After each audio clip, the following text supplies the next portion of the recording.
Hey everybody, welcome back to the channel. My name is Chris. Thank you so much for being here. In this week's project, we are turning old reclaimed material, happens to be some countertop material I got from a local business, and we are turning it into this. This is gonna be a new stand for my planter I acquired over the holiday season. Thank you, family. And guys, if you wanna see how we did it, join me. Let's go.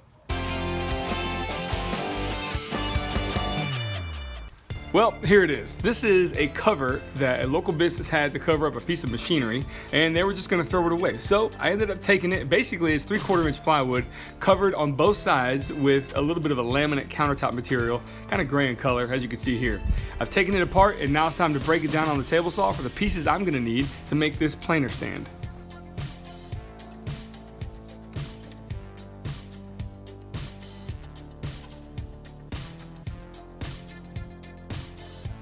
After these pieces are cut to length and width, I'm simply going to install them into a base cabinet. Glue and brads are all I'm using right now to get this thing structurally sound, but then I'm going to come back later and install some countersunk screws in every joint just to give the piece a little bit more strength and rigidity.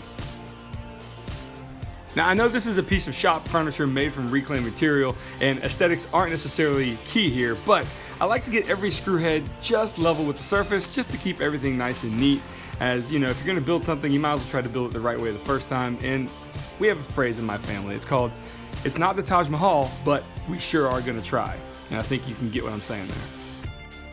All right, moving on. So laminated plywood can be very sharp, especially when cut to 90 degrees. So I'm taking my palm router installed with a chamfer bit. As you can see here, it's gonna bevel the edges a little bit, giving it a nice soft feel, preventing any kind of cuts to your hands while using it. Now it's time to install the Shopvac, and what I'm going to do here is I'm going to take a piece of this plywood, cut it to size, and what I'm going to do is I'm going to make some marks where the wheels are going to rest, and I'm going to basically cut out pieces where the wheels are going to sit, giving the Shopvac a place to be where it's not going to fall forward or fall out of the actual cabinet.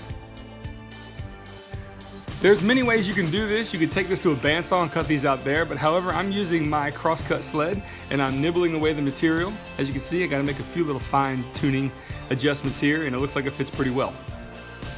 I'm going to clamp this piece down and install it with some 1¼ screws, and that is all you need to keep the Shopvac in place in this cabinet. Now it's time to give this thing some mobility, and I want to thank my friends at Rockler for sending these casters our way. They are 360-degree swivel casters. 2 of them lock in place, the other 2 do not. You don't need all 4 of them to lock in place when making a cabinet such as this size, and I want to thank them again. The link to these and the mini casters that they sell will be linked down below, so check them out if you haven't already. Installation couldn't be simpler. Put them in place, make some marks, pre-drill some holes, and then finish them up with some screws. And that's the mobility section of this build complete.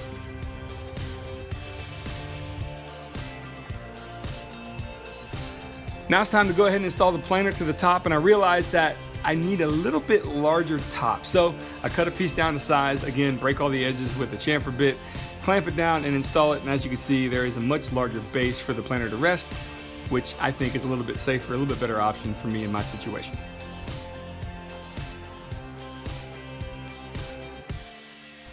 Once I got the position that I want the planer to be, it's time to go ahead and drill some pilot holes and then screw the whole thing down to the base of the cabinet with some 1½ inch panhead screws.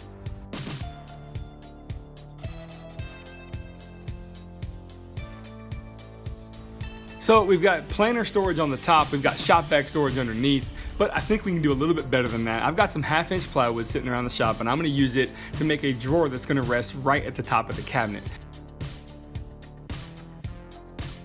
So I'm using a technique that I call the CA PVA glue method, where you use a combination of CA glue and activator plus a long line of wood glue as well. And what this does is it puts the pieces in place almost instantly with the CA glue. However, when I come back to reinforce the joint, I've got some wood glue in there to really finalize that connection.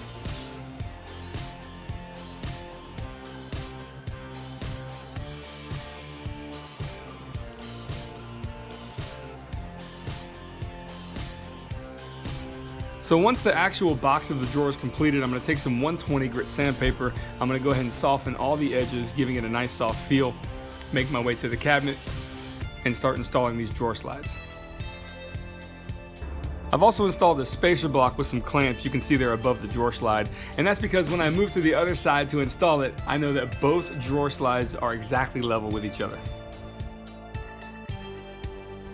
And now it's time to install the other side of the drawer slide to the actual drawer, and it's time to I made a huge mistake. Well, not a huge mistake, but I installed that piece a little bit too low onto the drawer. Make some final adjustments here, putting a spacer block. As you can see, I've reinstalled it, and now we have a nice snug fit. Hey, woodworking, there are gonna be mistakes, and at least this one was pretty easy to fix, but I figured I would leave it in there to show you guys that not everything works out how you want. Okay, so a lot going on here. I got some brad nails taped to the top of the drawer face. I've got my piece of hardware where I'm making some marks where the drill holes are gonna be. Once I get it near and up near where the drawer is gonna be installed, I take those marks and I use my nail gun to temporarily attach the face to the drawer, as you can see there. Now I'm gonna come back and clamp it in place and then install my hardware. And this hardware is basically covering up the holes that the nails made. All the tape's been removed, and now we have a nice drawer with a pretty cool piece of hardware as well. It's now time to drill a pilot hole where the cords are gonna go in and out to power the Shopvac and the planer itself. I'm simply using a 1-inch Forstner bit for this.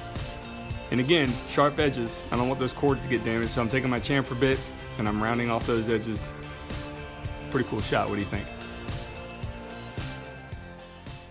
All right, so finally got this thing, I think, up and running. I haven't tested it yet, but I'm gonna show you guys a clip of the helical heads that actually are in motion. It's pretty cool because right now the surface, let me show you here, the surface is actually reflective at the moment. Hasn't been used yet. You can kind of see those heads there. So when they get turned on, let me show you what it looks like. Here we go.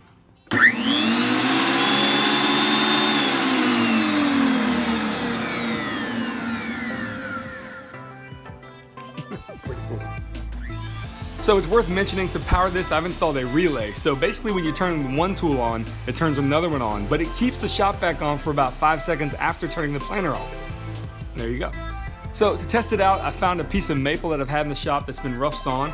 I'm gonna go ahead and run it through the planer, seeing what kind of beauty lies underneath, and check this curl out. In the sunlight, it just pops. I'm not even sure if I need to sand this piece, it's so smooth. I'm so happy to finally get something like this in the shop. Definitely gonna be using this planer for the foreseeable future. And when I'm finished with it, the mobile base puts it right back in its home. Hey guys, thank you so much for joining me for this project all the way to the end. I appreciate your viewership, and also I hope this encourages you to go out to your local scene and see what kind of salvaged or refurbished materials you can find, because honestly, sometimes those are the best ones. They're free of charge, and you can turn trash into treasure, and it's a great feeling. Also, maker board update here. I want to feature Caleb from YouCanMakeThistoo. If you don't know Caleb, I'm going to link his Instagram and his YouTube channel down below. He is an all-around great guy. I've had the pleasure of meeting him a few times, and I consider him a friend. Awesome projects, awesome family man. Check him out, you won't regret it. Also, WorkbenchCon's coming up. Next week, I will be up in Atlanta, Georgia. If you are up at the event, please, by all means, come say hello. Can't wait to meet all kinds of new people, make some new friends, and also reconnect with some old ones as well.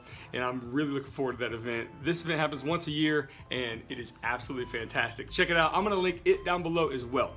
So there we are, end of the project, guys. And again, I thank you so much for watching. I'm always gonna invite you to subscribe to the channel, and I'm gonna have some more videos over there for you to watch. And guys, thanks again, and we'll see you on that next project.